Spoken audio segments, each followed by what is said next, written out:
ಯೇಸುವಿನ ಶಿಷ್ಯರು 12 ಮಂದಿ. ಇವರೆಲ್ಲರೂ ಅನೇಕ ಹಿಂಸೆ, ಶೋಧನೆ, ಕಷ್ಟಗಳ ಮಧ್ಯದಲ್ಲೂ ಕರ್ತನಿಗಾಗಿ ತುಂಬಾ ವೈರಾಗ್ಯವಾಗಿ ನಿಂತು ಸೇವೆ ಮಾಡಿ ಸುವಾರ್ತೆಯನ್ನು ಲೋಕದೆಲ್ಲೆಡೆ ತೆಗೆದುಕೊಂಡು ಹೋಗಿ ಕ್ರಿಸ್ತನಿಗಾಗಿ ರಕ್ತ ಸಾಕ್ಷಿಯಾಗಿ ಸತ್ತರು.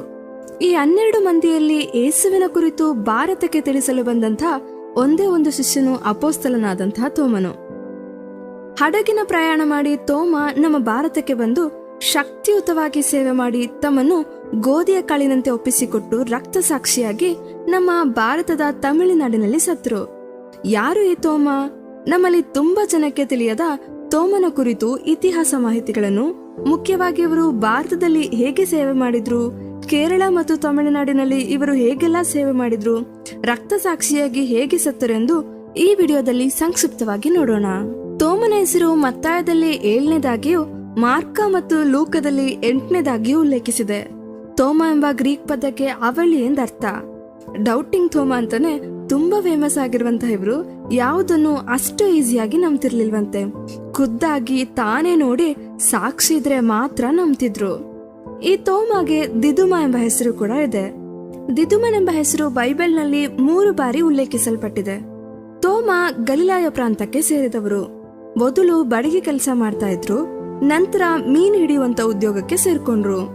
ತೋಮ ತನ್ನ 29ನೇ ವಯಸ್ಸಿನಲ್ಲಿ ಫಿಲಿಪ್ಪನ ಮೂಲಕ ಯೇಸುವಿಗೆ ಪರಿಚಯಗೊಂಡು ಆತನ ಶಿಷ್ಯರಾಗ್ತಾರೆ.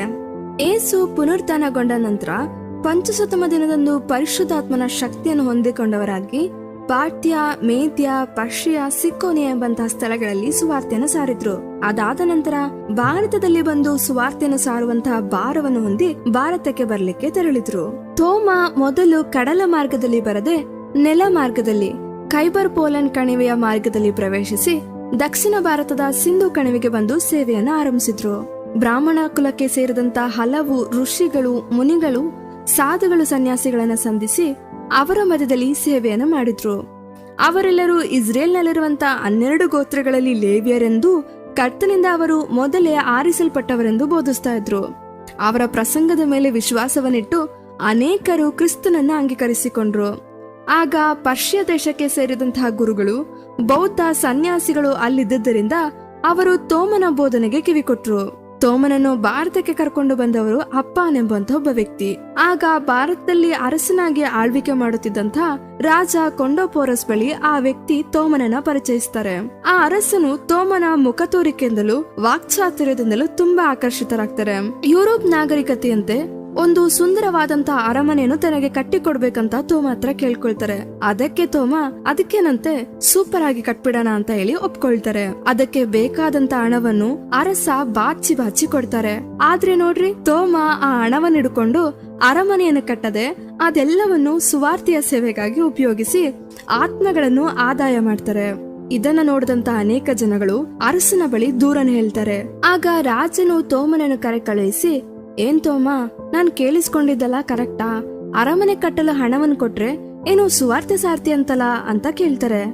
ತೋಮನು ಅರಸನ ಬಳಿ, ರಾಜನೇ, ನಿನಗಾಗಿ ನಾನು ಭೂಮಿಯಲ್ಲ ಪರಲೋಕದಲ್ಲಿ ಒಂದು ದೊಡ್ಡ ಮಾಳಿಗೆಯನ್ನೇ ಕಟ್ತಾ ಇದ್ದೇನೆ. ಈ ಭೂಮಿಯಲ್ಲಿ ನೆಲೆಯಾಗಿ ಯಾರು ಎಂದೆಂದಿಗೂ ಇರುವುದಿಲ್ಲ. ಪರಲೋಕದ ಮನೆಯಲ್ಲಿ ನಮಗೆ ನಿತ್ಯ ವಾಸಸ್ಥಾನ ಉಂಟು ಅಂತ ಹೇಳಿದ್ರು.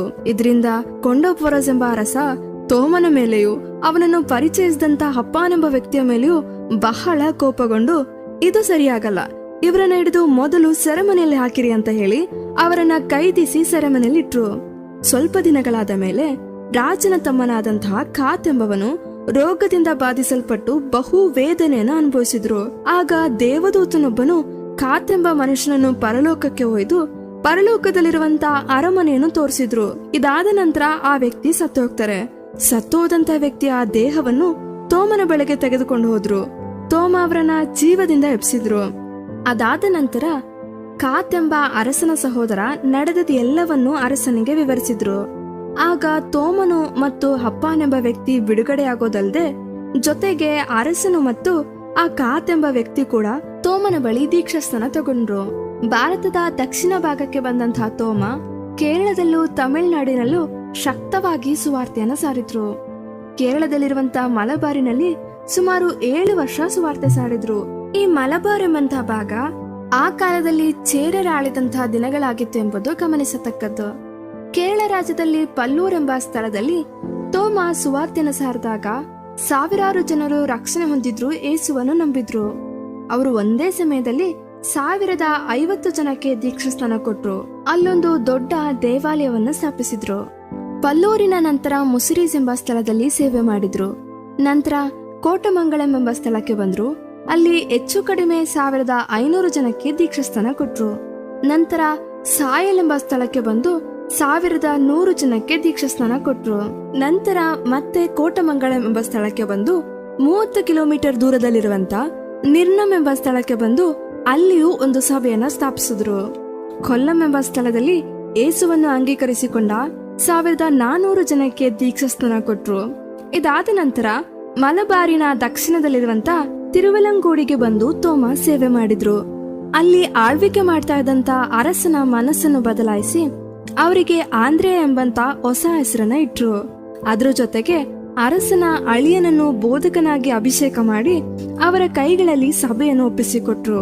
ತೋಮ ಆ ದಿನಗಳಲ್ಲಿ ಹತ್ತತ್ರ 37 ಲಕ್ಷ ಜನಗಳನ್ನು ರಕ್ಷಣೆಯಲ್ಲಿ ನಡೆಸಿದ್ರು ಅಂತ ಹೇಳಲಾಗ್ತದೆ. ಅವರು ಖುಷಿಯಿಂದ ನಾವು ತೋಮನಿಗೆ ಸೇರಿದವರು ಎಂಬ ಅರ್ಥ ಬರುವಂತಹ ರೀತಿಯಲ್ಲಿ ಮಾರ್ತೋಮ ಎಂದು ಕರೆಯಲ್ಪಟ್ರು. ಈಗಲೂ ಕೂಡ ಕೇರಳದಲ್ಲಿ ಮಾರ್ತೋಮ ಸಭೆಗೆ ಸೇರಿದಂತವರು ತುಂಬಾ ಜನ ಇದ್ದಾರೆ. ಆಗಿನ ಕಾಲದಲ್ಲಿ ಕನ್ಯಾಕುಮಾರಿ ಎಂಬುದು ಕೇರಳದ ಜೊತೆಗೆ ಸೇರಿಸಲ್ಪಟ್ಟಿತ್ತು. ತೋಮ ಕೇರಳದ ಮತ್ತೊಂದು ಎಲೆಯಲ್ಲಿದ್ದಂಥ ಕನ್ಯಾಕುಮಾರಿವರೆಗೂ ಬಂದು ಸೇವೆ ಮಾಡಿದ್ರು. ಅಲ್ಲಿ ಕಡಲ ತೀರದಲ್ಲಿರುವಂತಹ ಗ್ರಾಮದ ಮೀನಿಡಿಯವರೆಲ್ಲರೂ ಅವರನ್ನು ಸ್ವಾಗತಿಸಿ ಅವರನ್ನ ಬರಮಾಡಿಕೊಂಡ್ರು. ಒಂದು ಸ್ವಾರಸ್ಯವಾದಂತ ವಿಷಯವನ್ನು ಹೇಳ, ಈ ತೋಮ ಅನೇಕ ಕ್ರೈಸ್ತ ಹಾಡುಗಳನ್ನ ರಚಿಸಿದ್ದಾರೆ. ಆ ಹಾಡುಗಳು 3 ವಿಧವಾಗಿ ವಿಭಾಗಿಸಲ್ಪಟ್ಟಿದೆ. ರಪ್ಪಾನ್ ತೋಮೈ, ವೀರತ್ತಿಯನ್, ಮಾರ್ಗಂ ಕಲಿಯಾಟಂ ಎಂಬುದು. ತ್ರಿಶೂರ್ ಭಾಗದಲ್ಲಿ ಸಾವಕಾಡು ಎಂಬ ಸ್ಥಳವಿದೆ. ಅಲ್ಲಿ ನಂಬೂದಿಯರು ಎಂದು ಕರೆಯಲ್ಪಡುವಂತಹ ಬ್ರಾಹ್ಮಣರು ತೋಮನನ್ನು ತುಂಬಾ ವಿರೋಧಿಸಿದ್ರು. ತೋಮ ಅವರನ್ನು ನೋಡಿ, ಯಾರು ದೇವ್ರು? ನೀವು ಆರಾಧಿಸುವಂತಹ ವಿಗ್ರಹಗಳ, ಇಲ್ಲ ನಾನ್ ಆರಾಧಿಸುವಂತ ಜೀವವುಳ್ಳ ದೇವರಾದ ಕ್ರಿಸ್ತನು ಎಂದು ನಿರೂಪಿಸೋಣ ಅಂತ ಚಾಲೆಂಜ್ ಹಾಕ್ತಾರೆ. ಅದಕ್ಕೆ ಒಂದು ನಿಬಂಧನ ಹಾಕಿದ್ರು. ಏನಂದ್ರೆ, ಕೊಳದಿಂದ ಸ್ವಲ್ಪ ನೀರನ್ನು ತೆಗೆದು ಆಕಾಶದಲ್ಲಿ ಚೆಲ್ಲಬೇಕು. ನೀರನ್ನು ತೆಗೆದ ಸ್ಥಳದಲ್ಲಿ ಉಂಟಾದ ಗುಂಡಿಯನ್ನು ಬೇರೆ ನೀರುಗಳು ತುಂಬದೆ ಹಾಗೆ ಆ ಗುಂಡಿ ಇರಬೇಕು. ಮತ್ತೆ ಆಕಾಶದಲ್ಲಿ ಚೆಲ್ಲಲ್ಪಟ್ಟಂತ ನೀರು ಸಂಜೆವರೆಗೂ ಮೇಲೆಯೇ ಅದು ಬೀಳದೆ ನಿಂತಿರಬೇಕು ಎಂಬುದೇ. ಚಾಲೆಂಜ್ಗೆ ಎಲ್ಲರೂ ಸಿದ್ಧರಾದ್ರು. ನಂಬೂತ್ರಿಗಳು, ಅವರೊಂದಿಗಿದ್ದಂತಹ ಮಂತ್ರವಾದಿಗಳು, ಪೂಜಾರಿಗಳು ನೀರನ್ನು ತೆಗೆದು ಆಕಾಶಕ್ಕೆ ಚೆಲ್ಲಿದ್ರು. ಆದ್ರೆ ನೀರನ್ನು ತೆಗೆದಂತಹ ಗುಂಡಿ ತಕ್ಷಣ ಮರೆಯಾಯಿತು. ಎಸೆದ ನೀರು ಆಕಾಶದಲ್ಲಿ ನಿಲ್ಲಿಲ್ಲ. ಅವರಿಗೆ ತುಂಬಾ ಅವಮಾನ ಆಯ್ತು. ಆದ್ರೆ ತೋಮ ಹಾಗೆ ಇರುವಾಗ ನೀರನ್ನು ತೆಗೆದ ಸ್ಥಳದಲ್ಲಿ ಗುಂಡಿ ಹಾಗೆ ಇತ್ತು. ಆಕಾಶಕ್ಕೆ ಅವರು ನೀರನ್ನು ಬೀಸಿ ಚೆಲ್ಲಿದಾಗ ಯೇಸುವಿನ ನಾಮದಲ್ಲಿ ಹಾಗೆ ನಿಲ್ಲಿರಿ ಎಂದು ಅವರು ಕಟ್ಟಳೆ ಇಟ್ಟಂತೆಯೇ ಮುಂಜಾನೆಯಿಂದ ಸೂರ್ಯ ಮುಳುಗುವವರೆಗೂ ಆ ನೀರು ಹಾಗೆ ಆಕಾಶದಲ್ಲಿ ನಿಂತಿತು. ಎಷ್ಟು ದೊಡ್ಡ ಬಲವಾದಂತಹ ಅದ್ಭುತವಲ್ವಾ? ಜನರು ಗುಂಪು ಗುಂಪಾಗಿ ಆ ದೃಶ್ಯವನ್ನು ಆಶ್ಚರ್ಯದಿಂದ ನೋಡಿದ್ದು ಮಾತ್ರವಲ್ಲದೆ ತುಂಬಾ ಜನ ಯೇಸು ಕ್ರಿಸ್ತನನ್ನು ಅಂಗೀಕರಿಸಿಕೊಂಡ್ರು. ಒಂದ್ ಬಾರಿ ನೀರು ಹೊರ ಹರಿಯುವಂತ ಅಣೆಕಟ್ಟಿನ ಮಾರ್ಗದಲ್ಲಿ ಒಂದು ದೊಡ್ಡ ಮರ ಅಡ್ಡವಾಗಿ ನಿಂತಿತು. ಇದರಿಂದ ನೀರು ಹೊರಗೆ ಹೋಗ್ಲಿಲ್ಲ. ರಾಜ ಎಷ್ಟೋ ಆನೆ ಮಾವುತರಿಗೆ ಹೇಳಿ ಆನೆಗಳ ಮೂಲಕ ಆ ಮರವನ್ನು ಕಟ್ಟಿ ಎಳೆದು ಹೊರಗೆ ಹಾಕಲು ಆಜ್ಞಾಪಿಸಿದನು. ಆದ್ರೂ ಆ ಮರವನ್ನು ಅಲ್ಲಾಡಿಸಲು ಕೂಡ ಸಾಧ್ಯವಾಗ್ಲಿಲ್ಲ. ಇದನ್ನ ಅರಿತಂತಹ ತೋಮ ಪ್ರಾರ್ಥಿಸಿ ಆಮೇಲೆ ಒಂದು ಸಾಧಾರಣ ಹಗ್ಗವನ್ನಿಟ್ಟುಕೊಂಡು ಅಡ್ಡಲಾಗಿದ್ದಂತಹ ದೊಡ್ಡ ಮರವನ್ನು ಎಳೆದು ತೋಮ ಹೊರಗೆ ಹಾಕಿದ್ರು. ಇದನ್ ಕಂಡಂತ ಅನೇಕ ಜನಗಳು ತೋಮನ ಮೇಲೆಯೂ ಕರ್ತನ ಮೇಲೆಯೂ ನಂಬಿಕೆ ಇಟ್ರು. ಇದಾದ ನಂತರ ಕೇರಳದಿಂದ ತೋಮ ತಮಿಳುನಾಡಿಗೆ ಬಂದ್ರು. ಇಂದು ಚೆನ್ನೈನಲ್ಲಿರುವಂತಹ ಮೈಲಾಪುರ್ ಅನ್ನು ಆ ಕಾಲದಲ್ಲಿ ವಿಜಯನ್ ಎಂಬ ಅರಸ ಆಳ್ವಿಕೆ ಮಾಡ್ತಿದ್ದ. ಮೈಲಾಪುರ್ ಸುತ್ತಲಿರುವಂತಹ ಹಲವು ಗ್ರಾಮಗಳು ಕ್ರಿಸ್ತನ ಬೆಳಕಿಗೆ ಬಂದ್ರು.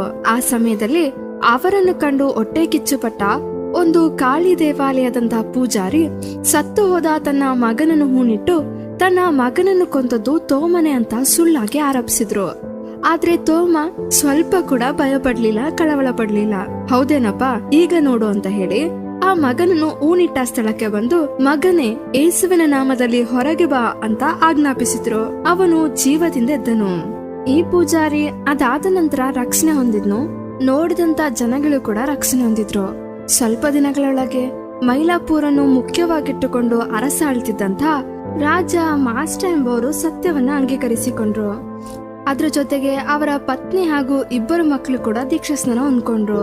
ಹೀಗೆ ಹಲವರು ತೋಮನ ಮೂಲಕ ಯೇಸು ಕ್ರಿಸ್ತನನ್ನು ಕಂಡುಕೊಂಡದ್ರಿಂದ ಹಿಂದೂ ಪೂಜಾರಿಗಳು ತುಂಬಾ ಜನ ಹೊಟ್ಟೆ ಕಿಚ್ಚು ಕಹಿ ಭಾವನೆಯನ್ನು ಹೊಂದಿದ್ರು.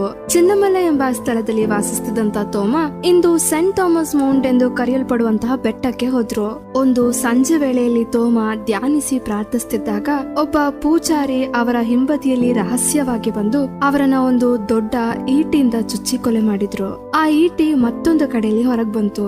ತೋಮ ಅವರ ಮುಂದೆ ಇದ್ದಂತಹ ಕಲ್ಲಿನಿಂದ ಕೆತ್ತಿದ ಒಂದು ಶಿಲುಬೆ ಇತ್ತು. ತೋಮ ಆ ಶಿಲುಬೆಯನ್ನು ಅಪ್ಪಿಕೊಂಡವರಾಗಿ ರಕ್ತ ಸಾಕ್ಷಿಯಾಗಿ ತನ್ನ ಜೀವವನ್ನು ಬಿಟ್ರು. ಆದ್ರಿಂದ ಆ ಬೆಟ್ಟಕ್ಕೆ ಸಂತ ತೋಮನ ಸಮಾಧಿ ಎಂಬ ಹೆಸರು ಉಂಟು. ಮೈಲಾಪುರನ್ನು ಆಳ್ವಿಕೆ ಮಾಡ್ತಿದ್ದ ಅರಸ ತೋಮನ ಮರಣದ ಕುರಿತು ತಿಳಿದು ಅವಸರದಿಂದ ಬಂದು ರಾಜ್ಯ ಗೌರವದಿಂದ ಕಡಲು ತೀರದ ಸ್ಥಳದಲ್ಲಿ ಅವರನ್ನ ಹೂಣಿಡ್ತಾರೆ. ಇಂದು ಆ ಸ್ಥಳವೇ ಸ್ಯಾಂತೋಮ್ ಎಂದು ಕರೆಯಲ್ಪಡ್ತಾ ಇದೆ. ಸ್ಯಾಂತೋಮ್ ಅಂದ್ರೆ ಲ್ಯಾಟಿನ್ ಅಲ್ಲಿ ಸಂತ ತೋಮ ಎಂದರ್ಥ. ಆ ಸ್ಯಾಂತೋಮ್ ಎಂಬ ಸ್ಥಳದಲ್ಲಿ ಒಂದು ದೇವಾಲಯ ಗಂಭೀರವಾಗಿ ನಿಂತಿದೆ. ತೋಮನ ದೇಹವನ್ನು ಊಣಿಡಲು ಬಂದಿದ್ದ ಅವರ ಶಿಷ್ಯರು ಅವರ ಕೈಗಳು ಸಮಾಧಿಯ ಪೆಟ್ಟಿಗೆಯ ಹೊರಗಡೆ ಚಾಚಿರುವುದನ್ನು ಕಂಡ್ರು. ಆ ಕೈಗಳೇ ಅಲ್ವಾ ಯೇಸುವಿನ ಗಾಯಗೊಂಡಂತಹ ಪಕ್ಕೆಯನ್ನು ಕೈಗಳನ್ನು ಮುಟ್ಟಿ ನೋಡಿದ್ದು. ಹಲವು ಜನಗಳು ಚಾಚಲ್ಪಟ್ಟಿದ್ದ ತೋಮನ ಕೈಗಳನ್ನು ಮುದ್ದಿಟ್ಟು ಯೇಸುವಿನ ಪಕ್ಕೆಯ ಗಾಯಗಳನ್ನು ಮುಟ್ಟಿದ ಕೈಗಳು ಇದಲ್ವಾ ಅಂತ ಗೌರವದಿಂದ ಅಂಜಲಿ ಸಲ್ಲಿಸಿದ್ರು. 1972ರಲ್ಲಿ ತಮಿಳುನಾಡಿನ ರಾಜಧಾನಿಯಾದ ಚೆನ್ನೈನಲ್ಲಿ ತೋಮನ 19ನೇ ದಶೋತ್ಸವ ನಡೆಯಿತು. ಆ ಸಮಯದಲ್ಲಿ ಅಪೋಸ್ತಲನಾದಂತಹ ತೋಮನನ್ನು ಗೌರವಿಸುವ ಸಲುವಾಗಿ ಅವರ ನೆನಪಿಗೋಸ್ಕರ ಒಂದು ಅಂಚೆ ಚೀಟಿ ಅಂದ್ರೆ ಸ್ಟ್ಯಾಂಪ್ ಅನ್ನ ಬಿಡುಗಡೆಗೊಳಿಸಲಾಯಿತು. ಅಪೋಸ್ತಲನಾದಂತಹ ತೋಮನ ನೆನಪಿಗಾಗಿ 3 ಮುಖ್ಯ ಸ್ಥಳಗಳು ಉಲ್ಲೇಖಿಸಿದೆ. ಒಂದು ಚೆನ್ನೈನ ಸೈದೆಪಟ್ಟದಲ್ಲಿರುವಂತಹ ಚಿನ್ನಮಲೆ ಎಂಬ ಸ್ಥಳದಲ್ಲಿ ಪೋರ್ಚುಗೀಸರು ಕಟ್ಟಿದಂತಹ ಆಲಯ ಒಂದಿದೆ. ಅಲ್ಲಿದ್ದ ಗುಹೆಯಲ್ಲಿ ತೋಮ ಅಡಗಿಕೊಂಡಿದ್ರು ಅಂತ ಹೇಳ್ತಾರೆ. ಎರಡನೇದಾಗಿ ಸೆಂಟ್ ಥಾಮಸ್ ಮೌಂಟ್ ಎನ್ನುವಂತಹ ಬೆಟ್ಟ ನೆಲಮಟ್ಟದಿಂದ ಸುಮಾರು 300 ಅಡಿ ಎತ್ತರವಿದೆ. ಅಲ್ಲಿ 16ನೇ ದಶಮಾನೋತ್ಸವದಲ್ಲಿ ಪೋರ್ಚುಗೀಸರು ತೋಮನ ನೆನಪಿಗಾಗಿ ಒಂದು ಆಲಯವನ್ನ ಎಬ್ಸಿದ್ರು. 3ನೇ ನೆನಪಿಗಾಗಿ ಸ್ಯಾಂತೋಮ್ ಕ್ಯಾಥೆಡ್ರಲ್ ಚರ್ಚ್ ಸುಂದರವಾಗಿ ಇಂದಿಗೂ ಸ್ಯಾಂತೋಮ್ ಅಲ್ಲಿದೆ. ಈ ಸ್ಥಳದಲ್ಲಿ ತೋಮನ ಶರೀರ ಹೂಣಲ್ಪಟ್ಟಿದೆ. ಈ ಆಲಯ ಕ್ರಿಸ್ತಪೂರ್ವ 896ರಲ್ಲಿ ಕಟ್ಟಿ ಮುಗಿಸಲ್ಪಟ್ಟಿತ್ತು. ಇದ್ರ ಜೊತೆ ಕ್ರಿಸ್ತಪೂರ್ವ 2011ರಲ್ಲಿ ಸೆಂಟ್ ಥಾಮಸ್ ಮೌಂಟ್ ಭಾರತ ಸರ್ಕಾರದಿಂದ ದೇಶದ ಪುಣ್ಯಕ್ಷೇತ್ರವಾಗಿ ಅಂಗೀಕರಿಸಲ್ಪಟ್ಟಿತು. ಲೋಕದಲ್ಲಿ ಹೆಚ್ಚು ಕಡಿಮೆ 300 ದೇಶಗಳಿವೆ. ಆದ್ರೆ ಯೇಸುವಿನ ಶಿಷ್ಯರು 12 ಮಂದಿ ಅಷ್ಟೇ. ಆದ್ರೆ ಈ ಶಿಷ್ಯರಲ್ಲಿ ಒಬ್ರು ಭಾರತವನ್ನು ಆರಿಸಿ ತೆಗೆದು ಬಂದಿದ್ದು ಎಷ್ಟು ಭಾಗ್ಯ ಅಲ್ವಾ. ಒಂದು ಗೋಧಿ ಕಾಳಿನಂತೆ ಬಿತ್ತಲ್ಪಟ್ಟು ನಮ್ಮ ಭಾರತದಲ್ಲಿ ತನ್ನ ರಕ್ತವನ್ನು ಸುರಿಸಿದ್ದಾರೆ. ನೆನಸಿ ನೋಡ್ರಿ, ತೋಮ ಸಾರಿಗೆ ವ್ಯವಸ್ಥೆ ಇಲ್ಲದಂತ 2000 ವರ್ಷಗಳ ಮುಂದೆಯೇ ಆ ಕಾಲದಲ್ಲಿ ಎಷ್ಟೊಂದು ತ್ಯಾಗ ಮಾಡಿ ಆತ್ಮಭಾರದಿಂದ ಭಾರತಕ್ಕೆ ಬಂದಿದ್ದಾರೆ. ಈ ರೀತಿ ಆತ್ಮಭಾರ ನಮ್ಗಿದೆಯೇ? ಆತ್ಮಗಳನ್ನು ರಕ್ಷಿಸಿ ಅವರನ್ನು ರಕ್ಷಣಾ ಮಾರ್ಗದಲ್ಲಿ ನಡೆಸಲು ನಾವು ಪ್ರಯತ್ನಿಸುತ್ತಿದ್ದೇವಾ? ಎಷ್ಟು ಅವಕಾಶಗಳನ್ನು ದೇವರು ನಮಗೆ ಕೊಟ್ಟಿದ್ದಾರಲ್ವಾ. ಒಂದಿನ ಸ್ಯಾಂತೋಮ್ನಲ್ಲಿ ಅಪೋಸ್ತಲನಾದಂತಹ ತೋಮನ ನೆನಪಿಗಾಗಿ ಒಂದು ದೊಡ್ಡ ಕ್ರೈಸ್ತ ಕೂಟ ನಡೆಯಿತು. ಆಗ ಆ ಸಮಯದಲ್ಲಿ ತಮಿಳುನಾಡಿನ ಮುಖ್ಯಮಂತ್ರಿ ಆದಂತಹ ಕರುಣಾನಿಧಿ ಅವರು ಮಾತಾಡುವಾಗ ಕ್ರೈಸ್ತ ಧರ್ಮ ಇಂದೋ ನಿನ್ನೆಯೂ ಆರಂಭಿಸಲ್ಪಟ್ಟದ್ದಲ್ಲ, ಯಾವುದೋ ಪಾಶ್ಚಿಮಾತ್ಯದವರು ತೆಗೆದುಕೊಂಡು ಬಂದದ್ದಲ್ಲ. ಕ್ರೈಸ್ತ ಮಾರ್ಗ 1ನೇ ಶತಮಾನದಲ್ಲಿಯೇ ಅಂದ್ರೆ ಕ್ರಿಸ್ತ ಶಕ 52ರಲ್ಲಿಯೇ ತೋಮನ ಮೂಲಕ ಭಾರತಕ್ಕೆ ಕೊಂಡು ಬಂದದ್ದು ಅಂತನೂ, ಆ ಸಮಯದಲ್ಲಿ ಐರೋಪ್ಯದ ದೇಶಗಳಲ್ಲೂ ಕೂಡ ಕ್ರೈಸ್ತತ್ವ ಇರಲಿಲ್ಲ. ಇಂಡಿಯಾಗೆ ಸುವಾರ್ತೆ ಬಂದ ಮೇಲೆನೆ ಐರೋಪ್ಯ ಖಂಡಗಳಿಗೆ ಸುವಾರ್ತೆ ಕಿವಿಗುಟ್ಟಿತ್ತು. ಆದ್ದರಿಂದ ಈ ಕ್ರೈಸ್ತತ್ವ ಯಾವುದೇ ಪಾಶ್ಚಿಮಾತ್ಯದವರು ತಂದದ್ದಲ್ಲ. ಕ್ರೈಸ್ತತ್ವ ಪಾಶ್ಚಿಮಾತ್ಯ ಭಾರತಕ್ಕೆ ಬರುವುದಕ್ಕಿಂತ ಮುಂಚೆಯೇ ಬಂದದ್ದು ಎಂಬುದೇ ನಿದರ್ಶನವಾದಂತಹ ಸತ್ಯವಾಗಿದೆ. ಇದನ್ನು ಭಾರತದ ಪ್ರಧಾನಿಯಾದಂತ ಜವಾಹರ್ಲಾಲ್ ನೆಹರೂನವರು ಕೂಡ ಅವರು ಬರೆದಂತ ವಿಕ್ಟೋರಿಯಾ ಎರಾ ಎಂಬ ಪುಸ್ತಕದಲ್ಲಿ ಕೂಡ ಉಲ್ಲೇಖಿಸಿದ್ದಾರೆ. ಇಂದು ಭಾರತದಲ್ಲಿ ಹಲವು ಕೋಟಿ ಕ್ರೈಸ್ತರಿದ್ದಾರೆ ಅಂದ್ರೆ ಇದಕ್ಕೆ ಕಾರಣ ನಮ್ಮ ಅಪೊಸ್ತಲನಾದಂತಹ ತೋಮ. ಅವರು ಸುರಿಸಿದಂತಹ ರಕ್ತ, ಅವರು ಬಿತ್ತಿದಂತಹ ರಕ್ತ ಬೀಜವೇ. ಕರ್ತನ ಚಿತ್ತ ಇರೋದಾದ್ರೆ ಇದೇ ರೀತಿಯಾಗಿ ಮತ್ತೊಂದು ವಿಡಿಯೋದಲ್ಲಿ ನಿಮ್ಮನ್ನ ಸಂಧಿಸ್ತೇನೆ. ಅಲ್ಲಿವರೆಗೂ ಸಿದ್ಧವಾಗಿರಿ, ಸಿದ್ಧಪಡಿಸಿರಿ. ನಮ್ಮ ಕರ್ತನಾದಂತಹ ಯೇಸು ಅತಿ ಶೀಘ್ರದಲ್ಲೇ ಬರಲಿಕ್ಕಿದ್ದಾರೆ.